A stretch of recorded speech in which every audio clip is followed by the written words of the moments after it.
A little bit about 20 minutes, 45 minutes on the Word of God that He's given for today. Say this to somebody: I'm running from my life. I'm running from my life. Don't say that. I'm running from my life. I'm running from my life. I ain't just running. I'm running from my life. Yes.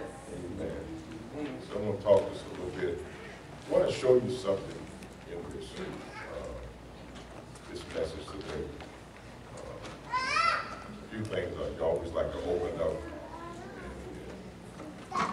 Maybe something that you didn't know, or you heard, or like to get the biblical basis, perspective, or sometimes it can challenge you, but you know, it's directly from the Bible. So I want to do that in this message today. And I use that as a subject, because you'll see how it come about. Let's read a scripture to Hebrews 12, 1 and 2. All righty? All right. Therefore, we also, since we are surrounded or encompassed, read the King James, by so great a cloud of witnesses. We read that particular passage of scripture, and there's still some debate on who's that referencing, who's it talking to.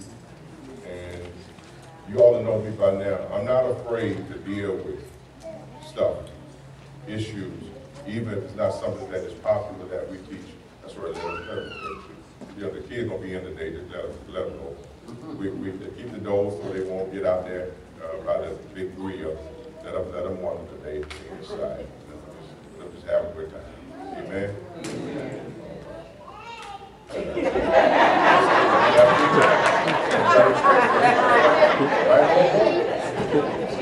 That's what I say. So, let them roll. All right. Since we are, hey, I forgot to answer back to you, baby. Since we are surrounded by so great a cloud of witnesses, let us lay aside every weight and the sin which so easily ensnares or beset us, and let us run with patience or endurance the race that is set before us. Looking unto Jesus, the author and finisher of our faith, for the joy that was set before him, endured the cross and a few other things. And both now is set down at the right hand of the throne of God. Here it says, therefore, since we're encompassed with so great a cloud of witnesses, let us lay aside the weight and run with patience the race that is set before us. Before I go any further, let me just say this to get you in the right vein of thinking, in the right context. This whole metaphor statement that Paul is making is really a metaphor. It's an analogy of taken from the Greco-Roman sports games. On TV, you watch some of these movies, you see Spartacus and Gladiator. That's back in the day where they were in the arenas, stadiums and whatnot, arenas and stadiums, where some were fighting, competition. They called a lot of this sports. You know, they were competing for who was the strongest, the fastest, and so forth and so on. So that was going on in Paul's day pretty heavily. It went on for quite a few hundreds of years, as a matter of fact. And so Paul being in Rome and seeing a lot is because it was also in all of the provinces of Rome that he saw this all the time. Matter of fact, he writes in another passage that he was in one of them wrestling with lions in Rome, drawn to the lions, as we read about Daniel and so forth, drawing his lions deep. So he talks about his experience about that, being thrown to the wolves and all. But this was something that went on all the time in these big arenas. Can you imagine, like at LSU Stadium, but down there in Rome, you got it all the way around, and they're down there competing, just like a team would be. It's just a modern version of what we talk about here. So he drew from that an analogy, and he compared this to the Christian life and the Christian race, obviously. And that's what he's pulling from that reality and related it to the believers as running a race and competing and so forth. So it really is an analogy taken from that Greco-Roman sports game that occurred in the amphitheater, Colosseums, and so forth. And that was all of the providences of Rome. In that passage, I want to pull out three quick things. I want to deal with that word witnesses. I'm going to deal with the weight, because it said lay aside the weight. And then I'm going to deal lastly with winning the race. So just those quick things I want to get your attention to. But there are a few important things I got to say about it, especially starting off with number one. He says, seeing that we're encountering so great a cloud of witnesses. Now, if you look at this in a Coliseum, you got all of the seats around going up into the air like at LSU. So there are a whole lot of witnesses that are giving way to the sitting there watching, observing, cheering, and going. So that natural thing has its place. You with me here? All right, just stay focused.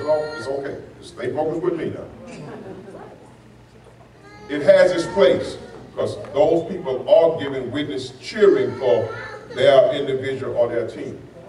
But I want to show you something in this right here, and I hope this blesses you, especially with this family and friends. I hope this blesses you. When you deal with that word witness, surrounded by witnesses, here's what some of the commentation about that says.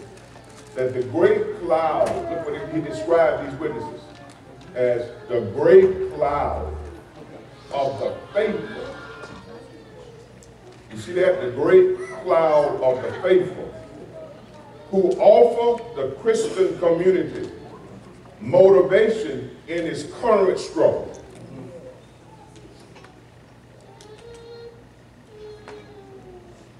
I'm going to read it again. I want this to click. To describe the witnesses as a great cloud of the faithful who offer the Christian community. That's you. That's me. We're the Christian community.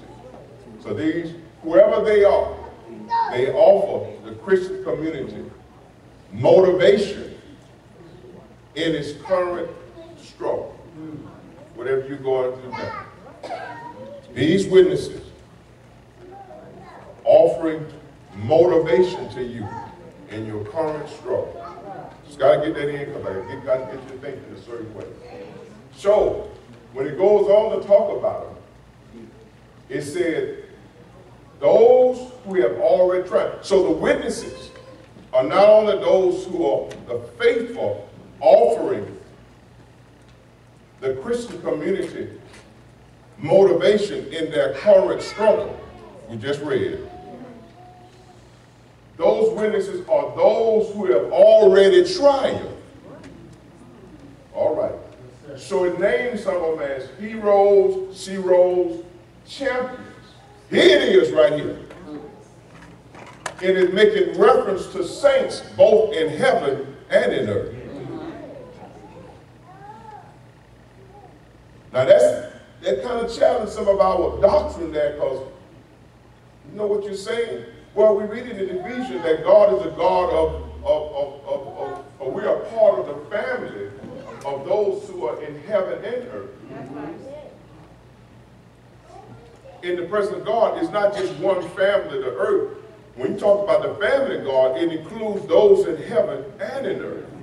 See, God makes no distinction whether they've already gone on the globe. You're all family. You're just a family in different locations. Some in heaven, some in earth. But it's all one family. In that passage, when it starts to talk about it, it makes reference to those in heaven and earth who are heroes, sheroes, champions, and those who have already triumphed. Now, the people in the stadium, let's say in LSU, different or Southern, may be cheering for you, but if they hadn't gone through anything, they can't really offer you motivation.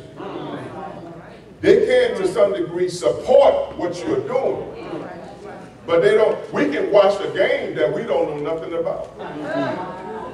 Some of y'all watch football game, you don't know whose team is on what side. You can watch the game, but you don't know. But when it talks about these witnesses, it's not talking about just people who are giving witness to what's going on. It's talking about people who understand the race, who's been in the battle. And I can always receive encouragement, support, instruction from people who done been through what I'm going through.